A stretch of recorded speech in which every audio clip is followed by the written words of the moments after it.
Alô, alô, opa, sou eu, Paulinho Boa Pessoa, mas pode me chamar de amigo. Olha, gente, tem muita gente esperando o encerramento dessa história que vai acontecer nessas etapas a partir de agora, perfeito? É uma história lindíssima, à espera de um milagre, que tem feito muito sucesso aqui no canal, e não à toa, porque é um livro, foi muito bem escrita, eu tive o privilégio de recebê-la e tenho que tratá-la com todo esmero, com todo carinho e com todo amor.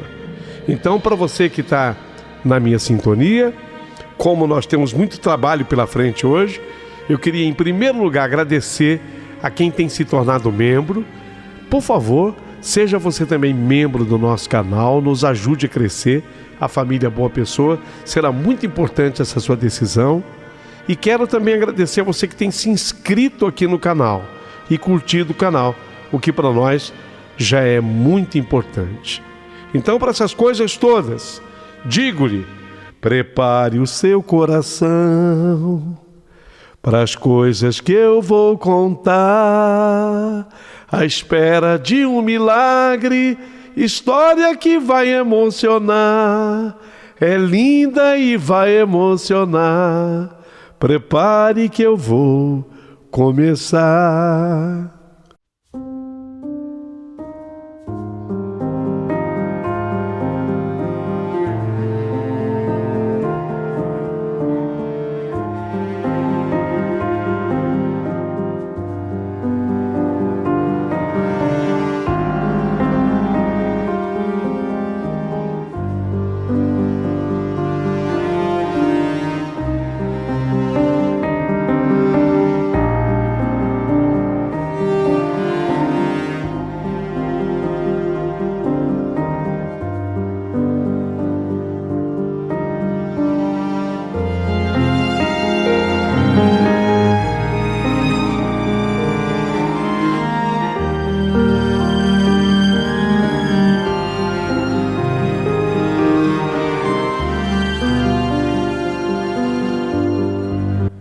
Meu querido amigo Paulinho Boa Pessoa, mesmo diante do alerta de que vó Valentina tomaria a decisão dela, e só seria possível essa tomada de decisão diante da presença do Tiago, eu já sabia de antemão que não era exatamente a decisão dela, mas daqueles a quem ela chamava de seres superiores. Portanto, eu estava muito bem consciente de que faltavam etapas importantes para se acreditar na cura de Tiago. Mas eu confesso que quando eu entrei naquele Monza de papai, que era dirigido pelo meu irmão Maurício, eu estava muito mais otimista de quando eu cheguei. Eu estava realmente naquele alto daquele morro, o Morro do Cruzeiro, mas desta vez com o coração mais cheio de esperança. Voltei mais empolgada, e o meu irmão, que tinha me acompanhado e acompanhado parte da história, queria saber mais detalhes sobre quem eu estava tentando ajudar. Ainda em resumo, eu contei para ele que imediatamente passou a vibrar positivo na mesma sintonia que eu, torcendo por um bom desfecho. Foi a mesma empolgação quando eu cheguei lá em casa, na conversa que eu tive com a minha mãe, com meu pai, e expliquei que não reparassem, porque papai, mamãe, eu vou ter que voltar imediatamente para a cidade grande, porque eu preciso dar continuidade ao meu grande objetivo, e depois, com certeza, aí sim eu terei mais tempo para ficar com vocês. Mas aqui um parênteses, não pense, por favor, que nessa hora eu pensei naquela possibilidade de férias que fora comentado pelo Dr. Wilson, isso com a morte do Tiago. Não. Isso de jeito nenhum. A essas alturas, eu já acreditava sim no novo desfecho para a vida dele, um novo destino para ele. E foi assim que eu acabei conduzida pelo meu mano até a rodoviária e fiz a viagem de ônibus 300 quilômetros da volta.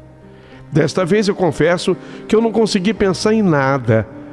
Eu dormi eu estava cansada, sabe? Durante toda a viagem, eu voltei dormindo. Era manhãzinha novamente, quando o táxi me deixou na casa de Dona Dalila e do seu Roberto. E eles foram me receber no portão. As informações eram boas. Tiago, ele tinha dormido bem naquela noite, parecia estar bem mais calmo. E outra coisa que me marcou muito nessa hora foi que Mirela, a namorada do Tiago, aproveitou o mesmo táxi que havia me levado para ela ir de volta para o aeroporto. As explicações logo vieram. Ela viajaria para o Canadá e ela não podia perder o prazo de uma entrevista com o CEO. Ela seria contratada por uma empresa canadense. Eu achei assim estranho ela deixar o namorado para trás naquela situação.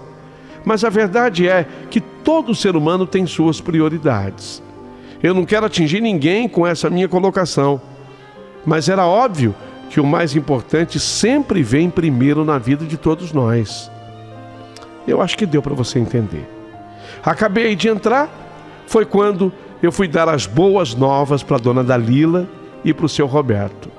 Lógico, antes eu rendi a enfermeira substituta e fui dar uma espiada no meu paciente, que aquela hora ainda dormia. Incrível, o que eu vou falar agora é incrível. Mas ele parecia já bem mais sereno. Eu voltei para a sala e eu já era aguardada pelo casal. Foi quando eu comuniquei os detalhes da minha viagem e na medida em que eu falava, tanto a Dona Dalila quanto o seu Roberto se emocionavam. No final, interpretavam de maneira correta. Olha, se a Dona Valentina pedira para eu levar o Tiago até ela, haveria uma chance. Só que, mesmo assim, eu fiz questão de deixar muito claro, como sempre, que a decisão só seria tomada na hora e na presença do Tiago. Mas o senhor Roberto, eu não sei, sendo ele o mais otimista dos três, ele achava que o filho já estava bem mais calmo do que antes. Descontando os excessos, planejamos a nossa viagem de volta. Tinha que ser o quanto antes. Foi exatamente por isso que seu Roberto saiu naquela mesma hora para despachar coisas importantes na indústria que lhe pertencia. E Dona Dalila ficou incumbida dos preparativos para a viagem. A minha responsabilidade era grande, porque num carro maior da família, eu improvisaria um suporte para um soro. E Tiago deveria ir ali, ao meu lado, no banco traseiro. E combinamos as duas, eu e ela, de que assim que ele acordasse, nós iríamos comunicá-lo sobre o que pretendíamos fazer. Mas eu não iria acordá-lo daquele sono que me dava a impressão de ser um sono reparador. Com a ajuda de uma seringa, eu introduzi remédio no meio líquido e voltei para continuar a conversa com a Dona Dalila. E eu peguei a Dona Dalila naquele dia, disposta a falar, e eu estava muito disposta também a ouvi-la. A Dona Dalila, ela começou a me falar da sua vida, de como ela havia conhecido, enamorado e se casado com o seu Roberto. E comentava que ele era um homem bom. Ela tem um marido carinhoso e confiável. Nunca, naqueles 35 anos de casada, teve cena de ciúme com o marido. Ele não dava motivo. Assim que se casou, tinha loucura para ter um filho. A Dona Dalila me contava. E desde o comecinho do casamento, em todas as relações do casal, o pensamento era engravidar. Mas que coisa! A gravidez não acontecia.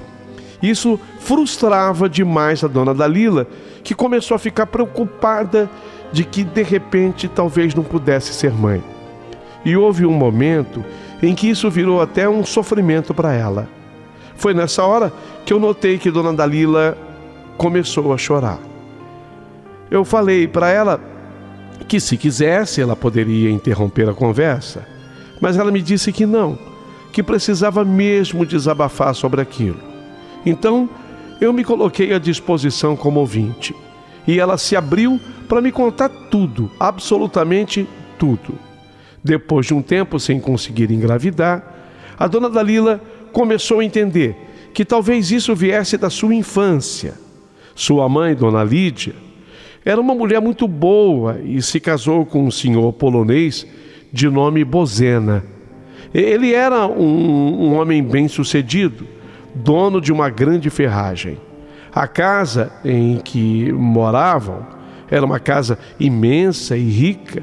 O pai era um homem poderoso e jamais deixara de realizar os sonhos dela enquanto filha. Quem via de fora entendia que ela tinha a melhor das vidas, a melhor vida do mundo.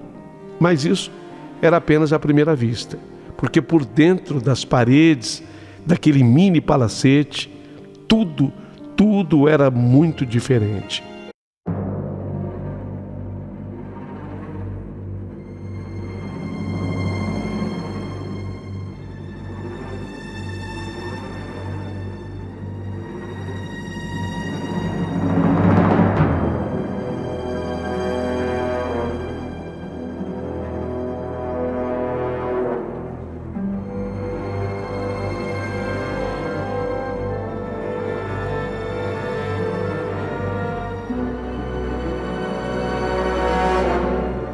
Ali dentro, infelizmente, havia muita dor e sofrimento.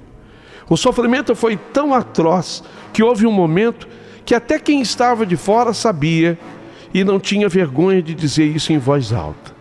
Senhor Bozena, de bom, ele não tinha nada. Ele era rico, era bem-sucedido, mas possuía defeitos que fazia dele um verdadeiro monstro. Podia comprar de tudo, mas por mais que comprasse, jamais conseguiria preencher o tamanho do buraco que abria no seio de uma família.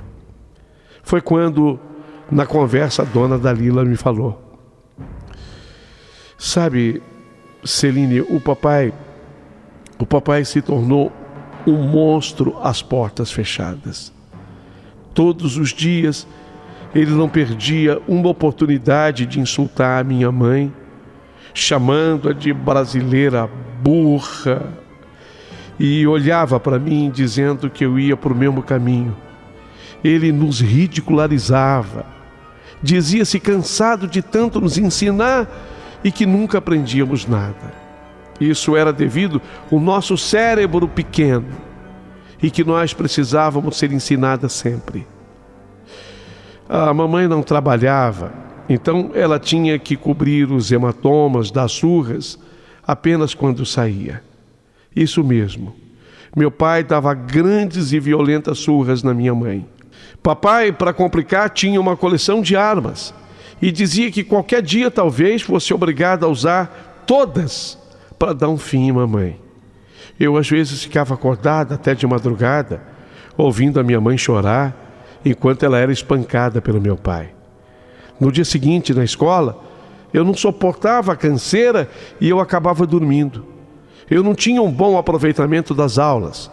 Então o diretor da escola mandava chamar o meu pai. E ele, meu pai, me humilhava na frente de todos. Houve um dia que, não suportando mais o cansaço de noite sem dormir, eu desmaiei na minha cama.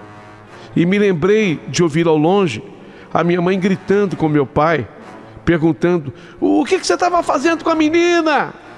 O que você está fazendo com a menina, seu monstro miserável? O que você estava fazendo com a minha filha, seu monstro? Porque monstro é exatamente o que você é. Eu ouvi esses gritos ao longe e foi quando, de repente, no meio do nada e da noite, eu escutei um tiro.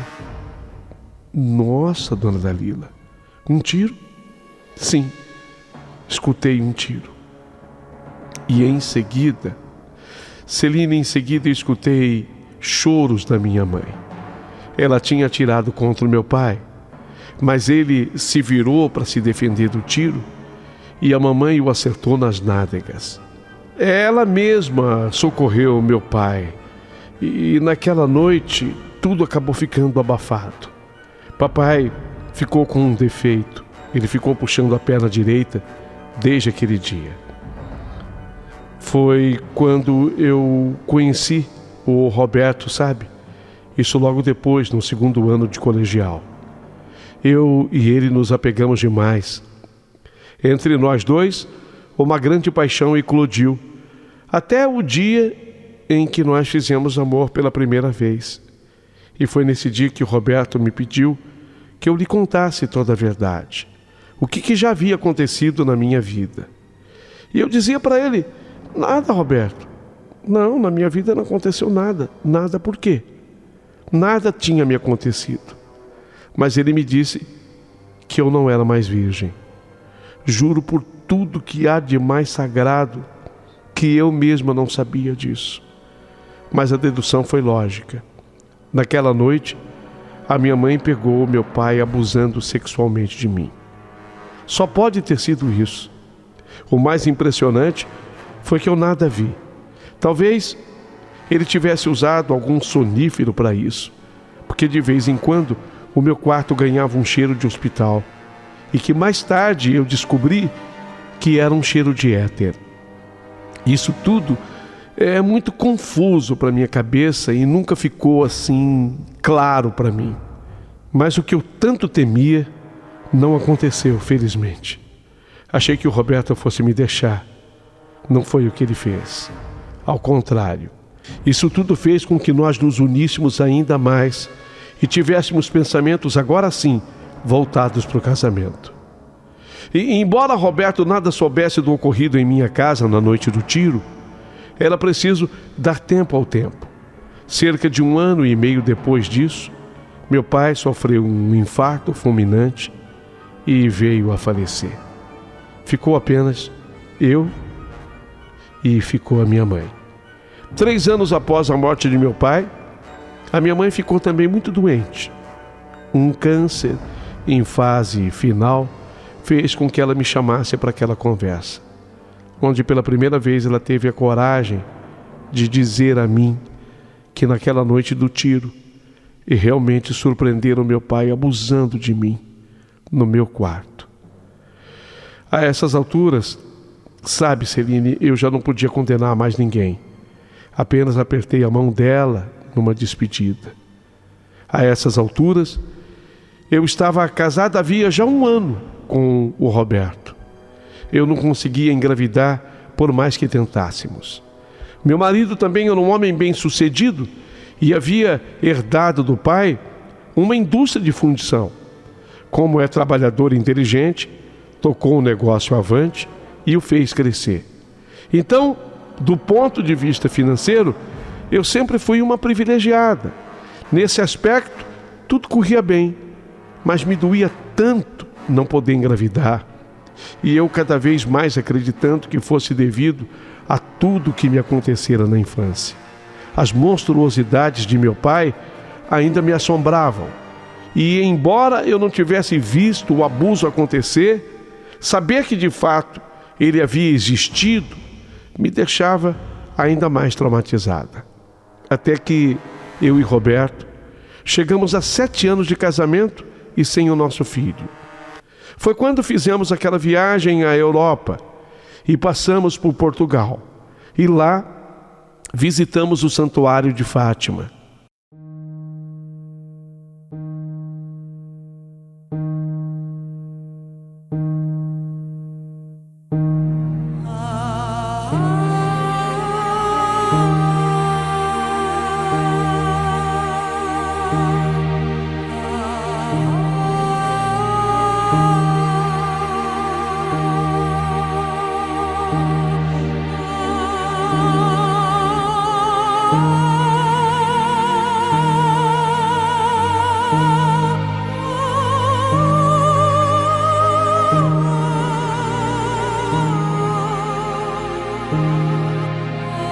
E diante da imagem sagrada de Nossa Senhora de Fátima, eu pedi a ela a graça de engravidar. E eu acabei fazendo um pedido estranho e sobre o qual eu nunca tive coragem de contar para ninguém. Sempre guardei isso comigo.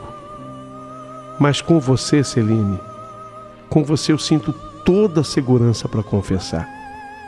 Na hora do meu desespero, eu pedi assim para Nossa Senhora: Nossa Senhora de Fátima, humildemente lhe peço essa graça.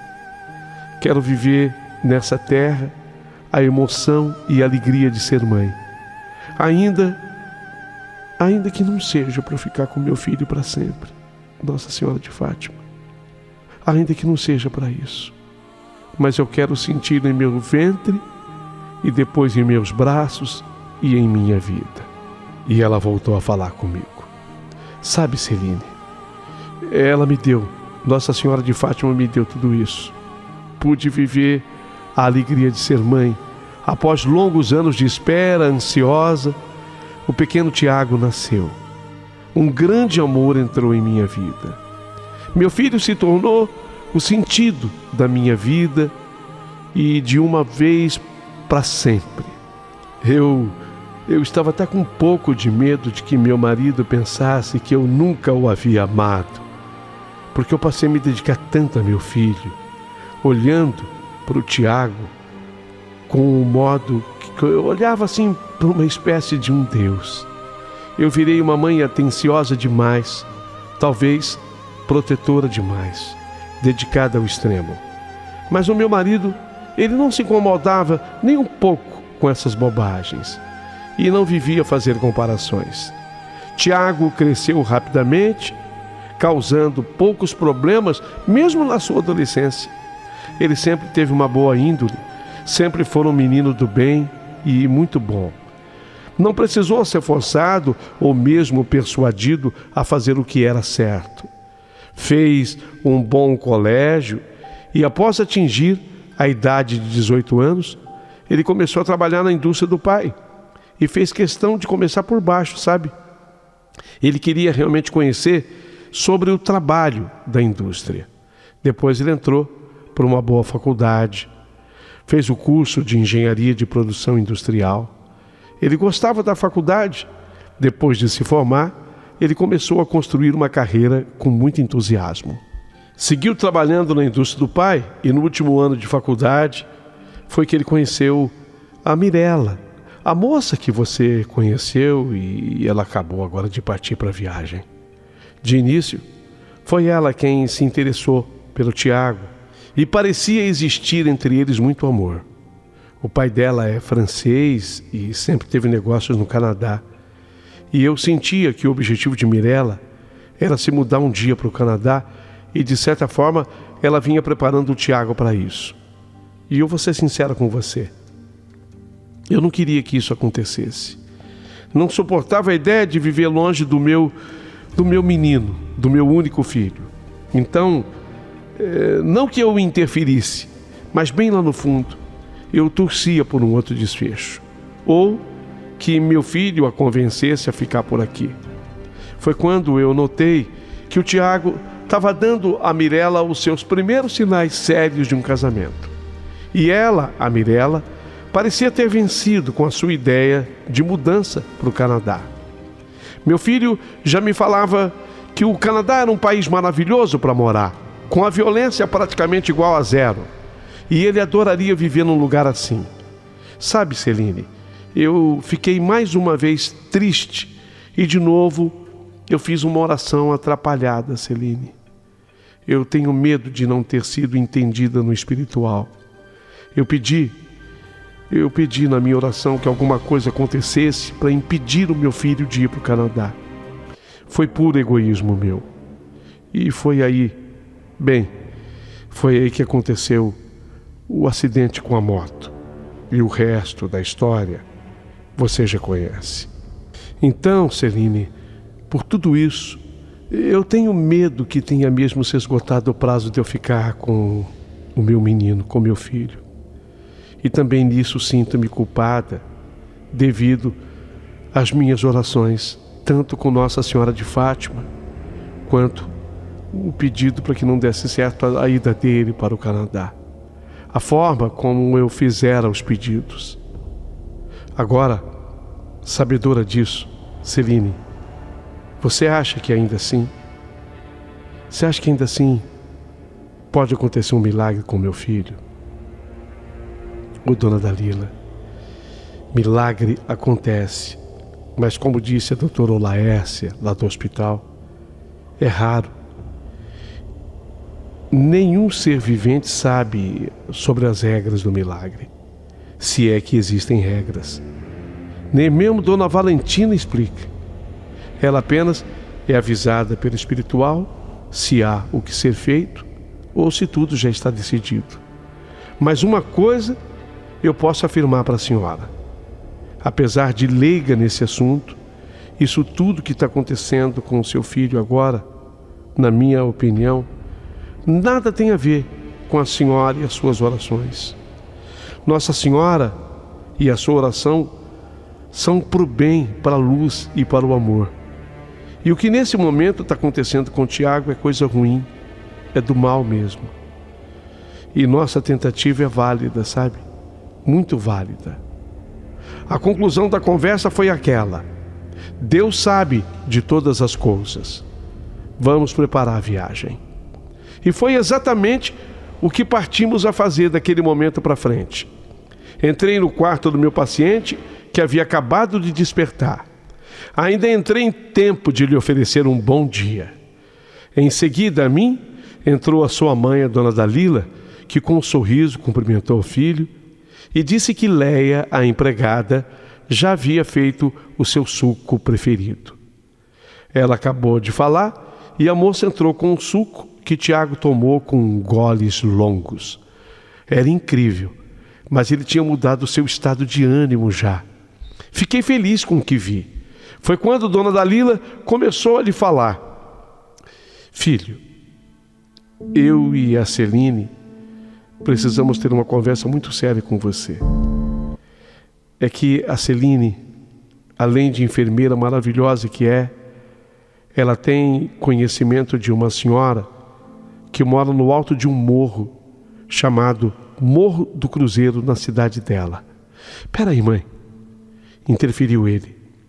Peraí, mãe, alto de um morro? A Celine vai se lembrar. Celine, foi justamente o capítulo 6 do livro O Peregrino que você leu para mim. Puxa, verdade. Ele se lembrava. E esse livro estava diretamente ligado a tudo. Só podia estar. Foi quando a dona Dalila continuou: sim, meu filho, verdade. Mas a Celine me disse que essa senhora é uma espírita que às vezes realiza curas. Como assim, mãe? Às vezes? É que nem todos os casos ela aceita. Às vezes a pessoa chega até ela e ela dispensa.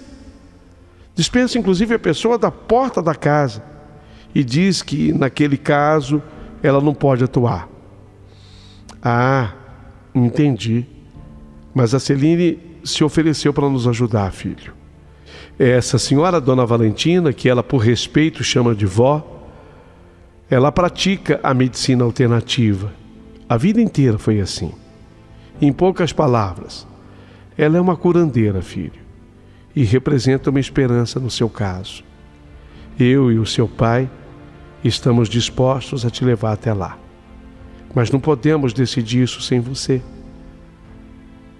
Portanto, eu te pergunto, você gostaria de tentar?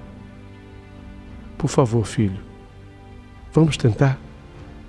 Ficamos na expectativa e veio a resposta: claro que vamos tentar, mamãe.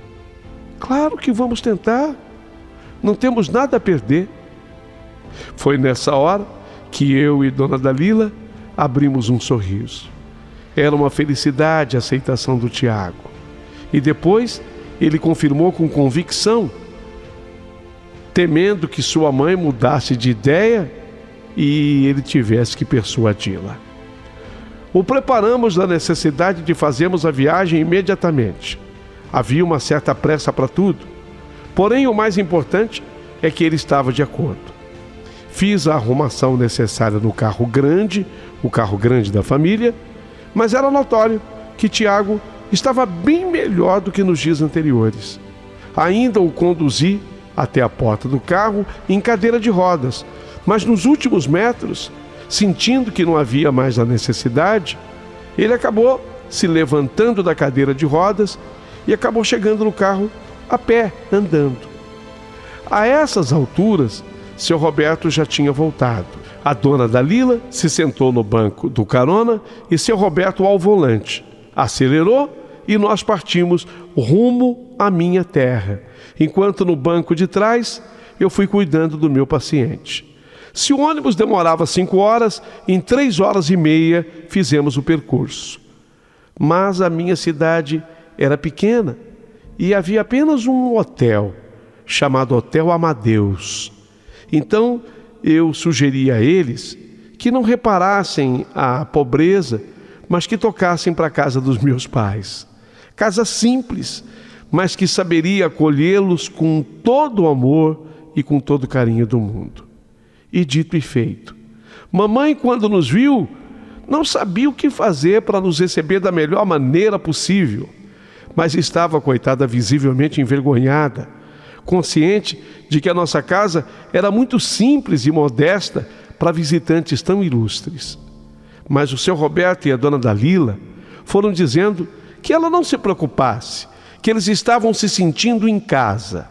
Meu irmão, o Maurício, também não sabia o que fazer para agradá-los, mas Tiago tratou de ser o mais simpático da família, apesar da doença que o afligia, dizendo que amava gente simples de verdade. Uma vez instalados na minha casa, ainda em caráter totalmente provisório, eu tinha que sair. Eu precisava ir ao encontro da avó Valentina para comunicá-la que eu já estava com o rapaz e que o que deveria fazermos dali para frente. Foi o meu irmão Maurício, novamente, que foi comigo até o alto do Morro do Cruzeiro. E lá a avó Valentina nos recebeu.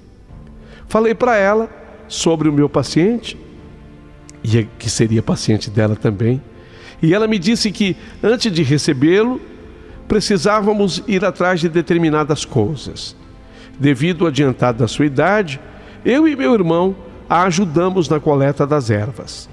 Ela apontava e nós colhíamos para ela. Não podia ser de qualquer maneira, mas da forma que ela nos orientava. Depois de termos rodado por aquele imenso terreno, seu quintal, ela pediu que a levássemos até a cidade, até o mercado, onde ela precisava fazer compras de algumas coisas. Imediatamente a colocamos no carro e descemos o morro. E ela foi fazendo as escolhas. Compramos algumas flores, alguns cogumelos brancos puros no horto florestal, mas ela teve o maior cuidado na compra das flores para preparar aquilo que ela chamava de tintura curativa. A rosa branca, ela explicou, a rosa branca é purificadora de chakras e tem a capacidade recarregadora de energia salutar, boa, proporcionando a sensação de leveza, tranquilidade e faz a conexão direta com o plano espiritual. Já a sálvia, ela é mediunidade e energizante. Ela atua como uma excelente purificadora e é elevadora da vibração espiritual, somada ao poder do alecrim, que equilibra, ilumina e clareia. E aí fechamos o trio poderoso com o eucalipto, que ela explicou. O eucalipto é potencializador da mediunidade. Pronto. Descarrego. Descarrego a gente faz com a arruda. A arruda tem o poder de purificar e limpar em conjunto com o sal grosso. É um potente elemento catalisador de energias negativas. E vó Valentina me explicou mais. As tinturas curativas são muito importantes, minha filha, muito. Elas condensam o prana do elemento vegetal, densificando-o e potencializando suas propriedades curativas.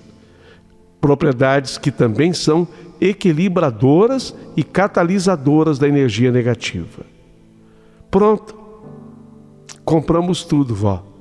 Compras realizadas, voltamos para a casa de vó Valentina e eu estava muito ansiosa, e tão ansiosa, que eu resolvi perguntar para ela: ô vó, desculpe a minha intromissão, mas se a senhora está comprando tudo, então é sinal de que vai aceitar o caso do Tiago? É isso? Filha, calma, nada ainda pode ser confirmado. Eu apenas fiz as minhas orações e até agora não houve impedimento para a compra do material. Mas às vezes tudo isso é permitido para que uma outra cura se processe. O espiritual é muito simples e complexo ao mesmo tempo. A decisão de fato só vai acontecer na hora, minha filha. Só na hora. Entendi, vó. E quando é que eu poderei trazer o rapaz aqui? Muito bem, filha. Vamos marcar a vinda dele aqui daqui 3 dias. Nessa hora eu tive que me controlar para não começar uma discussão com ela. Mas eu tive que me segurar mesmo. Afinal, a sabedoria vinha dela e não de mim. O prazo deveria ser respeitado. A avó Valentina, em verdade, chegou a fazer a leitura de que eu não tinha gostado da espera, que eu tinha ficado frustrada. E bastou ela dizer uma frase na sequência para que eu entendesse tudo. Disse a avó: nem tudo na vida depende de sua própria vontade, dos seus próprios desejos e esforços. Tudo, minha filha, tem a sua hora certa. Não era preciso dizer mais nada. Me despedi da avó e voltei para casa. Comuniquei à família visitante do prazo. Talvez tivessem ficado no primeiro momento como eu fiquei. Mas Tiago se mostrou animado, dizendo: pelo menos eu tenho garantido mais 3 dias de vida. Era uma piada. Ele foi o primeiro a rir e depois acabamos rindo todos também. Foi aí que providências foram tomadas. A dona Dalila e o seu Roberto foram pernoitar no Hotel Amadeus. Mas o Tiago não. O Tiago escolheu ficar em casa, na minha casa. Quero dizer, na casa dos meus pais. Dissera que ele estava muito bem ambientado ali e que ali seria melhor para eu poder executar o meu trabalho. Eu teria mais autoconfiança. Seriam 3 dias de oportunidade para eu conversar mais com o Tiago e para nos conhecermos melhor. E foi a primeira vez que ele abordou aquele assunto comigo.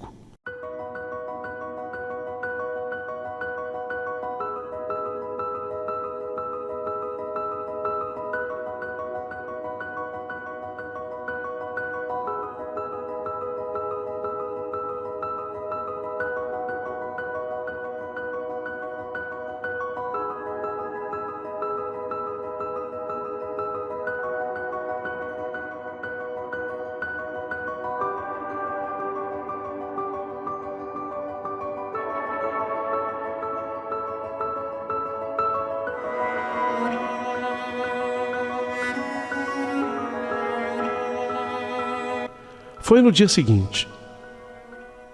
Celine, eu não te perguntei ainda, Celine, mas você tem namorado? Para ser sincera, eu não estava preparada para aquela pergunta naquela hora, aquele tipo de assunto. Eu até levei um susto, mas eu tive que rapidamente me recuperar e responder para o meu paciente. Tiago, não. No momento eu não tenho namorado. E acredito que hoje eu exerço essa minha profissão exatamente por causa de um namorado que eu tive. Eu morava aqui. Como você sabe, eu nasci aqui, me criei aqui. E foi aqui que eu me apaixonei pelo Júlio. Ele era muito amigo do meu irmão Maurício. Ele também, de sua parte, parecia corresponder aos meus sentimentos. Éramos muito jovens ainda quando nós começamos a namorar. Ele tinha 18 e eu apenas 16 anos. Planejávamos um dia nos casar, e ele tinha loucura para trabalhar na Companhia de Estrada de Ferro Vitória, Minas, a chamada EFVM. É uma empresa ferroviária que interliga Vitória, lá no Espírito Santo, a Belo Horizonte, em Minas. Ele tanto lutou até que ele conseguiu o trabalho tão sonhado com a ajuda de um padrinho dele. Mas, infelizmente, 5 meses depois de ele ter começado na companhia férrea, ele sofreu um gravíssimo acidente. Ele acabou prensado entre 2 vagões e, lamentavelmente, ele veio a falecer. Tudo isso foi de grande tristeza para mim. Foi quando, muito triste, eu parti para a cidade grande e fui morar com a minha tia Geralda. E foi lá que eu acabei estudando para me formar em enfermeira. Durante todo esse tempo, a tia Geralda lutou para me transformar. Eu, que praticamente havia perdido a minha vaidade, a tia Geralda percebeu isso em mim e passou a agendar salão de beleza, marcar manicure, pedicure para mim. Ela vivia preocupada em me dar notícias sobre rapazes que me percebiam, que me notavam no bairro em que moramos. Mas, em verdade, eu nunca vivi nada mais de importante. Nada mais de importante aconteceu depois do Júlio. Nossa, Celine, que história comovente. Eu, como você já sabe, eu namoro a Mirella. E o desejo da Mirella é viver no Canadá. Incrível é que eu aprovava tudo isso antes de me acontecer tudo que me aconteceu. Mas agora, eu já não sei. Eu já não sei, e serei sincero. Se eu tiver uma nova chance da vida, uma nova chance de Deus, eu acho que eu não quero mais ir embora. Eu acho que eu quero continuar por aqui, sabe? Você me entende, Celine? Sabe, Tiago, é tão bom ver você tendo esse problema agora para pensar, porque isso significa viver. Isso é vida, Tiago. É ter problema, é ter caminho, é escolher ir ou ficar. Nesse dia, ele apertou a minha mão com ternura e não vou negar, alguma coisa diferente aconteceu naquele instante. No terceiro dia, lá estávamos nós, no alto do Morro do Cruzeiro. Eu, Dona Dalila, seu Roberto e, lógico, ele, Tiago.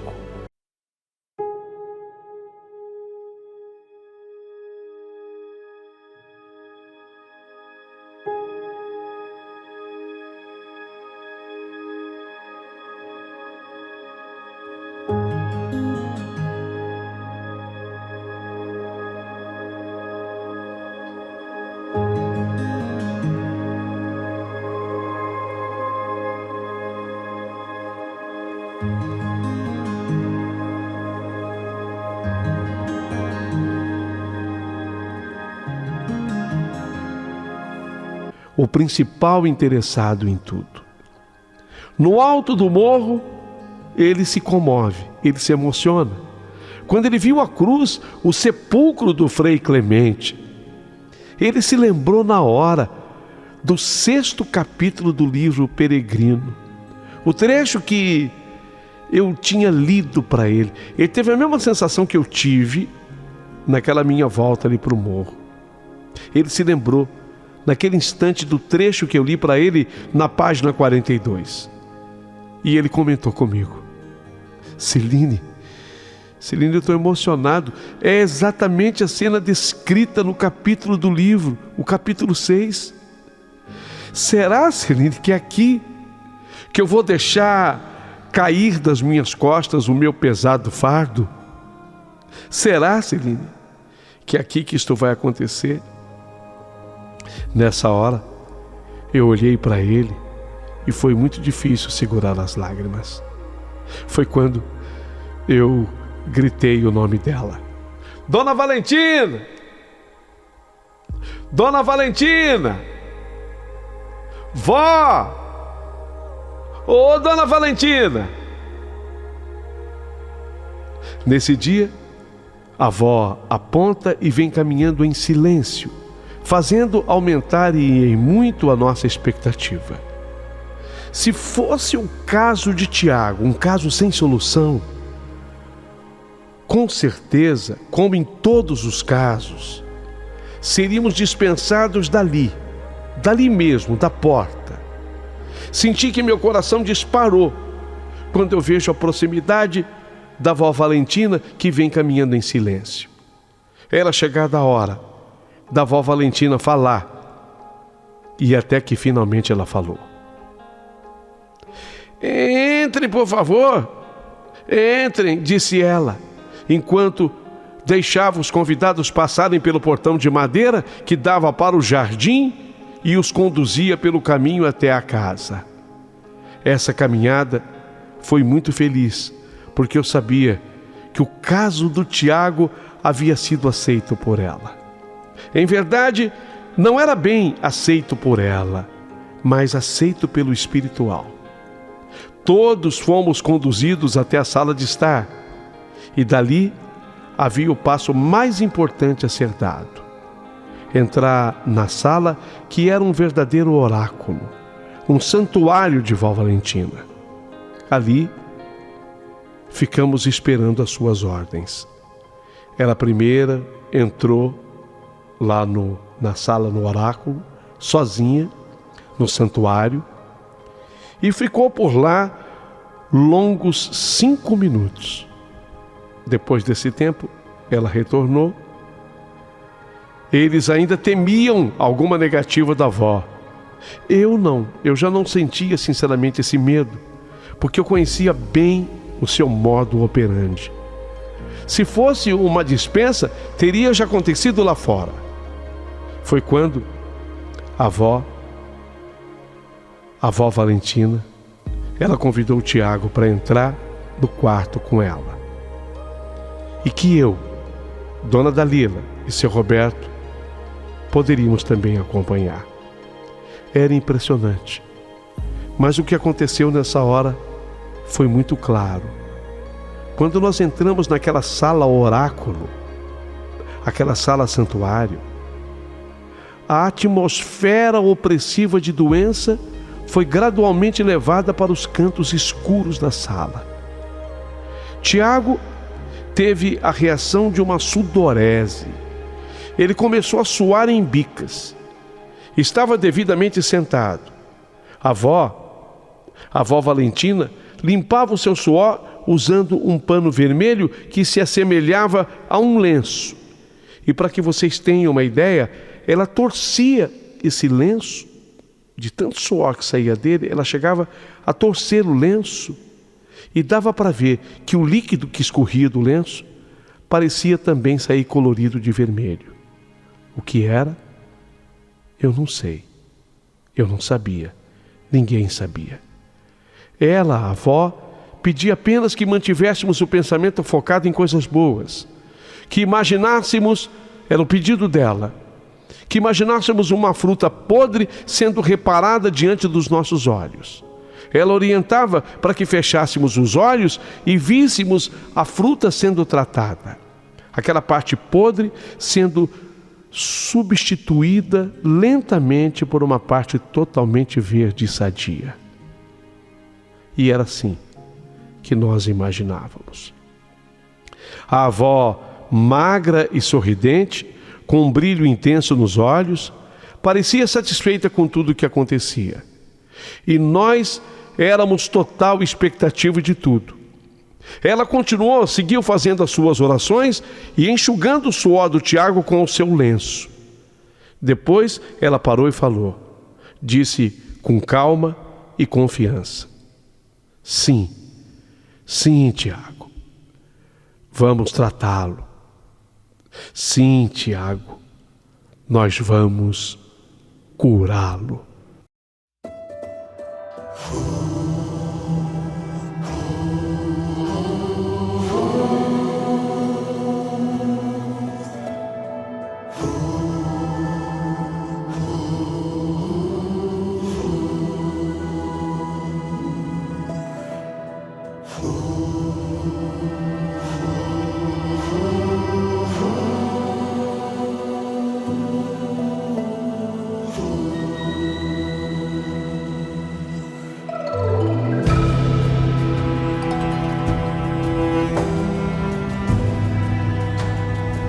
Quando ela acabou de falar assim, dentro da pequena sala, se ouvia os choros de Dona Dalila e seu Roberto, e também o meu. Ouvíamos também os agradecimentos de Tiago, que viu a luta entre a alegria e a descrença refletida no rosto de todos nós. Porque por mais fé que tenhamos, existirá sempre no coração humano a desconfiança, a descrença. Em seguida, Tiago lançou um olhar rápido e tenso para mim, eu que estava atrás dele. E meus olhos brilhavam com ternura e esperança, e também com felicidade. Finalmente, a sessão estava terminada. Mas não a cura. Foi quando nós nos retiramos da sala pequena para a maior, e a vó Valentina nos informou que teríamos que voltar nos próximos 15 dias, todos os dias e no mesmo horário. Só que as sessões seriam agora ela e o Tiago só. Lógico, poderíamos levá-lo e ficaríamos na sala esperando. Explicou que ela precisava desse período para observar como a doença iria se comportar. E dizia mais: eu não tenho o direito de estar errada. Eu não tenho mais o direito de errar. Por isso, eu tenho que me dedicar ao máximo ao Tiago. E o Tiago se dedicar ao máximo a essa cura. Só que na sala agora, a partir de amanhã, só eu e você, Tiago. Em seguida, a senhora Dona Valentina explicou a mim e a Dona Dalila de como deveríamos cuidar do Tiago em casa. Até como preparar as ervas e misturar as infusões. Ela queria nós duas envolvidas, tanto eu quanto a mãe. Ela dizia: olha, uma pode estar lá para ajudar a outra, é melhor assim. Ela queria que eu e Dona Dalila agíssemos juntas e concluiu ao final: um remédio feito por 4 mãos amorosas, ele é 4 vezes mais curativo, ele é 4 por 4. No que concordamos plenamente.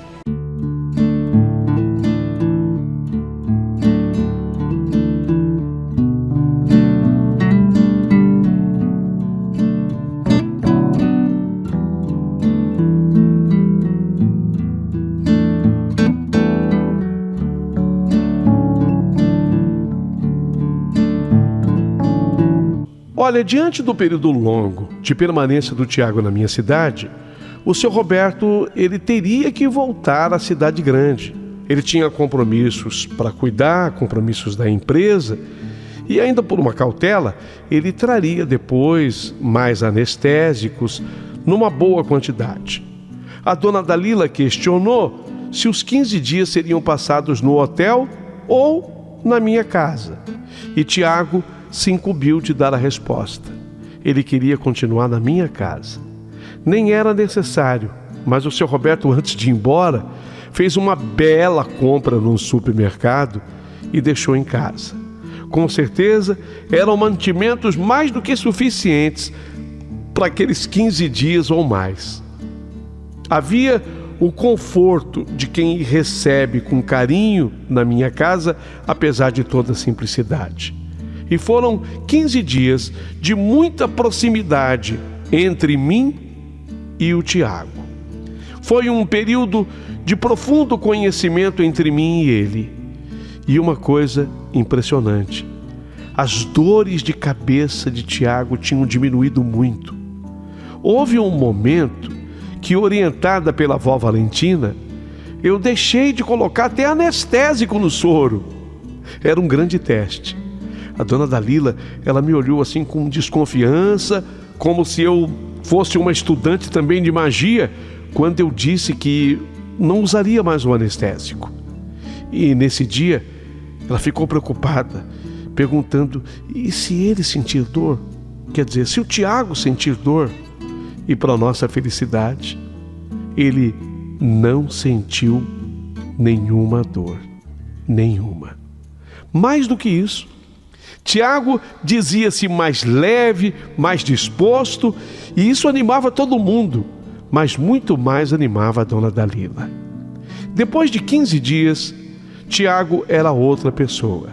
Se sentiu muito melhor, mas a avó dizia que o tratamento devia continuar. Ainda não era o suficiente para curá-lo. Ele precisava continuar um tempo mais na minha cidade.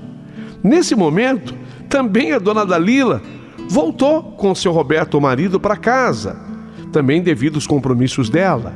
E ele ficou sozinho, o Tiago ficou sozinho com a minha família, na minha casa, e eu, lógico. Mas era notório o que Tiago já tinha melhorado.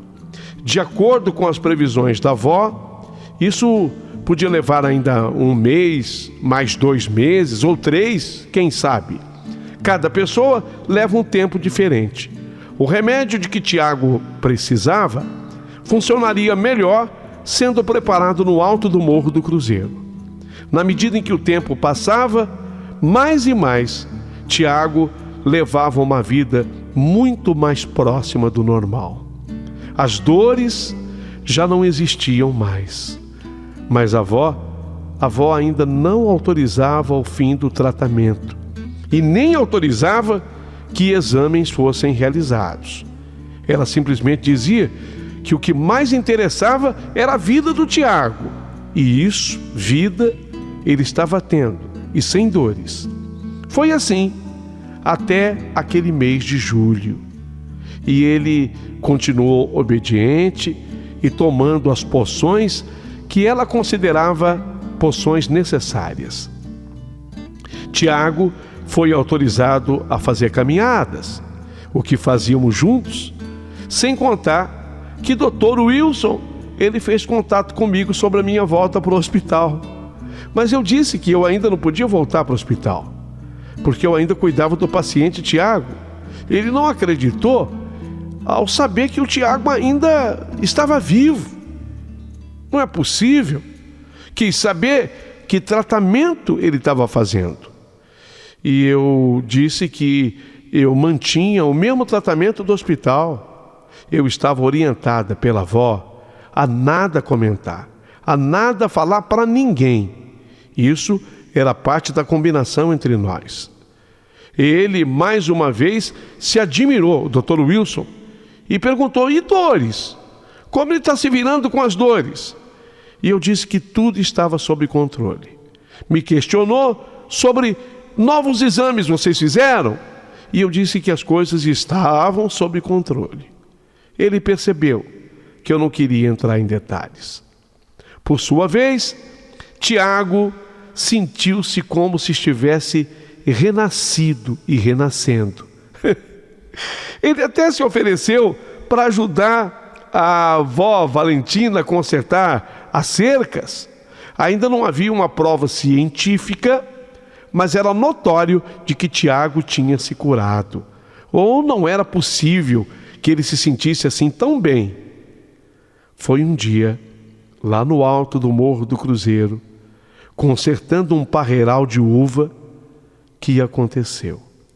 Eu estava do lado do Tiago e, de repente, ele saiu de onde estava, deixou um alicate que ele segurava sobre um balcão, me segurou pela mão e, nessa hora, eu senti todo o meu corpo estremecer. E, olhando fundo nos meus olhos, ele foi com a mão até o meu queixo e ele me beijou. How long can I stay? I tell you I'm shaking. till it goes away. I tell you I'm broken. How long can I stand on my feet? I tell you I'm trying, but how much is enough for me? I bring you roses to your place, surround you with angels to guide your way. Dreaming is easy, acting is hard. Maybe I'm dreaming, I'll act when I want. I tell you I'm leaving, but how long can I stay? I tell you I'm shaking, how long till it goes away? I tell you I'm broken. Foi aquele e no alto do Morro do Cruzeiro o nosso primeiro beijo. Foi maravilhoso e muito especial. Achamos que tivesse sido escondido do mundo e de todo mundo. Não, não foi escondido. Em seguida, nós ouvimos a voz de Dona Valentina, a avó Valentina atrás de nós. Eu vi tudo, mas fiquem tranquilos porque eu não sou fofoqueira. E ela deu uma risada. E nós acabamos rindo também. Foi ainda naquela tarde que a avó Valentina deu alta para o Tiago. Achamos até que tinha sido devido o beijo, mas ela nos tranquilizou dizendo que o beijo foi apenas um sinal que já estava combinado com o espiritual. Dar alta significava dizer que Tiago agora podia fazer os exames, tantos quantos quisesse. Nesse dia nós dois, quando saímos da casa da avó Valentina, paramos diante daquele lindo cruzeiro e fizemos de mãos dadas uma oração. E depois fizemos uma oração também diante do sepulcro do Padre Clemente. E nessa hora o Tiago, ainda sem ter feito os exames, disse a mim: impressionante, eu estou impressionado, Celine, porque tal qual você leu para mim no livro Peregrino, eu subi ao alto do morro, me deparei com a cruz e com o sepulcro e com essa avó maravilhosa, e aqui o fardo pesado caiu das minhas costas. E eu sinto que a partir de agora eu posso caminhar muito mais leve.